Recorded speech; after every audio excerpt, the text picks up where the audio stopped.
अस्सलाम वालेकुम।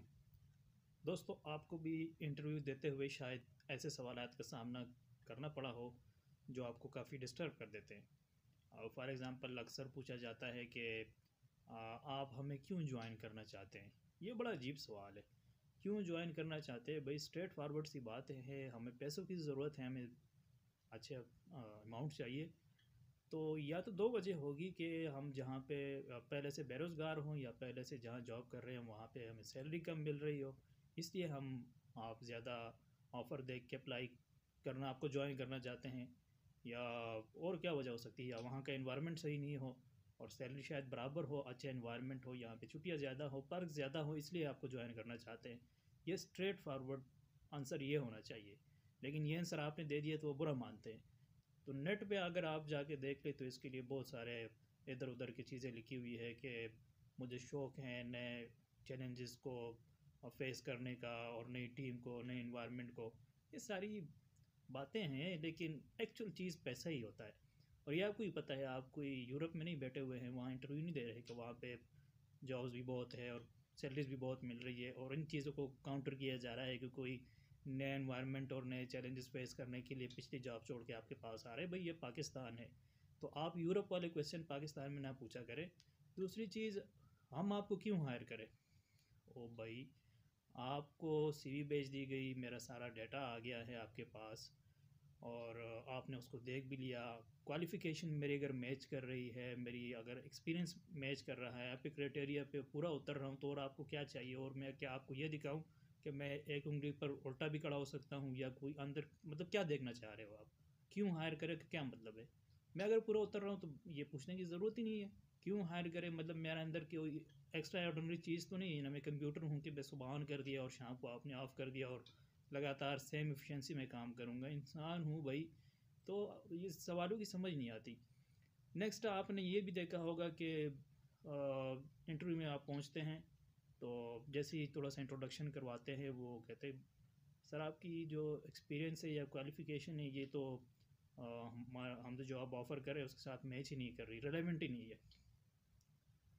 तो मेरे भाई, जब रिलेवेंट नहीं है, आपका एचआर बंक पी के सो रहा था जब वो शॉर्ट लिस्टिंग कर रहा था, उसी ने तो मुझे शॉर्ट लिस्ट किया है ना। उसको फिर बुलाएं, उसने मुझे क्यों किया है? मैं लाहौर से, पेशावर से, मुल्तान से, कराची से इस्लामाबाद आ जाता हूँ, अपना अपने पैसे भी लगा लेता हूँ, टाइम भी अपना वेस्ट कर लेता हूँ। यहाँ आप क्या मुझे कहते हैं कि आपका तो रिलेवेंट ही नहीं है। तो उसको देखना चाहिए ना शॉर्ट लिस्टिंग का क्राइटेरिया क्या था। अगर मैं रिलेवेंट ही नहीं था तो उसने मुझे कॉल करके बुलाया फिर क्यों? ये तो फिर आपकी गलती हुई ना। हाँ, मेरे साइड पे ये गलती कि मैंने देखा नहीं और अप्लाई किया, ऐसा नहीं हो सकता। वहाँ पे आपने सिंपल लिखा हुआ था कि 16 या 18 ईयर एजुकेशन होनी चाहिए और इतने साल का एक्सपीरियंस होना चाहिए। आपने तो क्लियर कट चीज़ें मेंशन ही नहीं करते आप। फिर जब हम पहुँच जाते हैं फिर कहते हैं हमें तो ये इस फील्ड का बंदा चाहिए। तो ये आप गलत कर रहे हैं। थोड़ा सा सोचें कि एक बंदा एक तो या जॉबलेस हो, और या इस महंगाई के दौर में वो इतने दूर से ट्रैवल करके आपके पास आता है। तो ऐसे ऊन पटांग सवाल करने के बजाय अगर आप रेलेवेंट क्वेश्चंस करें जो उस फील्ड के मुतालिक हो, और वो आपको जवाब ना दे सके, तब वो भी बाहर इंटरव्यू से निकल के यही सोचेगा कि मैंने जवाब सही नहीं दिया, मेरा इंटरव्यू सही नहीं हुआ, तो चलो शायद मुझे ना रख ले। लेकिन अगर आपने पहले से बंदा चूज़ करके रखा है और फार्मेलिटी पूरी कर रहे हैं, तो बराए मेहरबानी दूर से लोगों को इंटरव्यू के लिए ना बुलाएं। और अगर बुला भी लेते हैं तो ऐसे अजीब किस्म के सवालात ना पूछें। ये कोई यूरोप नहीं है जहाँ पे आप सॉफ्ट स्किल्स को कंपेयर कर रहे हैं, बल्कि ये तो पाकिस्तान है। हर बंदा, आपने लिखा होता है ना, इंटरेस्टेड कैंडिडेट शुड अप्लाई। तो इंटरेस्टेड, आपने हमें ऑफ़र दी कि इंटरेस्टेड, तो मेरा इंटरेस्ट पैदा हुआ, मैंने अप्लाई कर दी, बात ख़त्म। आप ऊपर से ये अजीब से सवालात पूछने की ज़रूरत नहीं है। तो एचआर के जितने लोग हैं, खुदारा अल्लाह का खौफ करें। पाकिस्तान में ऑलरेडी बहुत महंगाई है, इस तरह कॉम्प्लिकेटेड चीज़ों को बना कर ना लोगों को और परेशान ना करें इस तरह।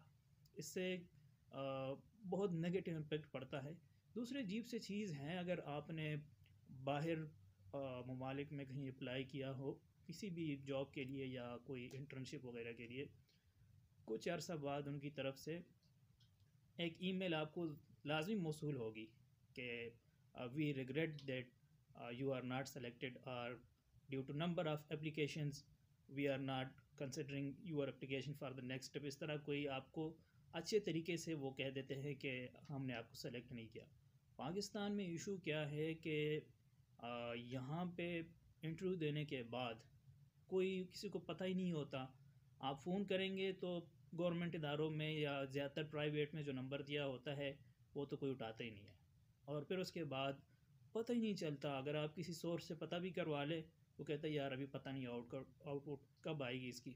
और जब आपको पता लग जाता है तो उस पर कोई ऑलरेडी उन्होंने सेलेक्ट किया होता है, बाकी लोग इस इंतज़ार में होते हैं कि हमारी सिलेक्शन हो गई या रिजेक्ट हो गए।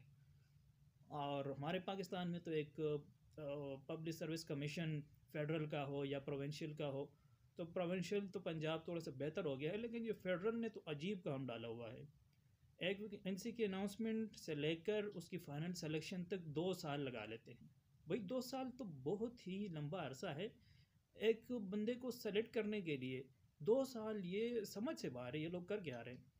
कम से कम पहले आप अप्लाई करते हैं तो अप्लाई करने के बाद भूल जाएं आपको भूल जाते हैं कि मैंने भी अप्लाई किया हुआ है। काफ़ी अर्सा बाद आपको SMS मौसूल होता है कि आपका टेस्ट आ गया है। टेस्ट देने के बाद फिर भाई चले गए, ख़त्म मामला। और फिर काफ़ी अर्से बाद जब आपको वो चीज़ भूल जाती हैं, फिर उनका आता है कि शॉर्ट लिस्टिंग हो गई है या इंटरव्यू होनी है, डॉक्यूमेंट्स भेजे। 2-2.5 साल तो पक्के हैं।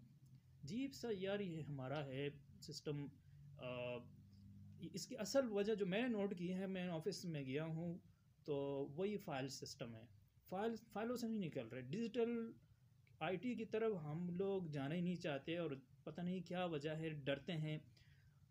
वही फ़ाइल वाले सिस्टम में फ़ाइलें भरी जा रहे हैं। कोई सिस्टमेटिक, कोई टेक्नोलॉजी की तरफ कोई आगे बढ़ने का सोच हमारा पता नहीं, कोई इस तरह बंदे ऑफिस में आए नहीं है कि इनको डिजिटलाइज करे और इसको थोड़ा सा फास्ट ट्रैक पर ले आए।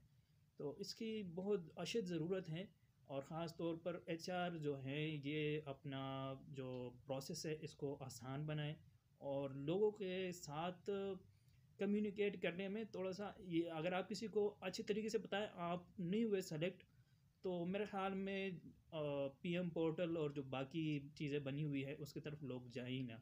तो आप इसलिए करते हैं कि ज़्यादातर यहाँ पे बदउनवानी या करप्शन और 2 नंबरियाँ होती हैं और सिफारशी लोग आते हैं, इसलिए ऐसी चीज़ों को छुपाया जाता है।